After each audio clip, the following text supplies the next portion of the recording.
ஒரு சின்ன கிராமத்தில் ஊருக்கு வெளியே ஒரு பழைய கருப்பசாமி சாமி கல் இருந்துச்சு. அந்த கல்லுக்கு பக்கத்தில் யாரும் ராத்திரி 8 மணிக்கு மேலே போக மாட்டாங்க. ஏன்னா அந்த நேரத்தில் கல்லு பக்கத்துல இருந்து சல இன்னும் சங்கிலி சத்தம் கேட்குமா.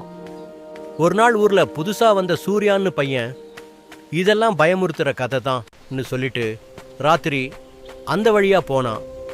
அவன் கல்லு பக்கத்துக்கு வந்ததும் திடீர்னு நாயெல்லாம் ஒரே இடத்துல உட்காந்து ஊழையிடுச்சு. அப்போ கல்லு மேல இருந்த சாமி குறியீடு திடீர்னு சிவப்பா ஜொலிச்சுது. சூர்யா பயந்துட்டு பின்னாடி திரும்பினான். ஆனா அவன் பின்னாடி ஒரு பெரிய நிழல். அந்த நிழல் மெதுவா பேசுச்சு. இந்த வழி நம்ம காவல், மதம் இல்ல, மனசுதான் முக்கியம், யாரையும் கெடுக்காதே. அடுத்த நொடி சூர்யா கையில இருந்த மது பாட்டில தானா கீழே விழுந்து உடஞ்சிச்சு. சூர்யா அதிர்ந்து நின்னுட்டான். அப்போ அந்த நிழல் மறைந்து போச்சு. ஆனா காற்றுல மட்டும் நல்லா இருன்னு குரல் கேட்டுச்சு. அடுத்த நாள் முதல் சூர்யா மாறிட்டான்.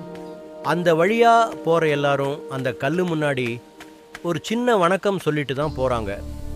ஆனா இன்றைக்கும் 8 மணிக்கு மேல அந்த வழியில சங்கிலி சத்தம் மட்டும் கேக்குதாம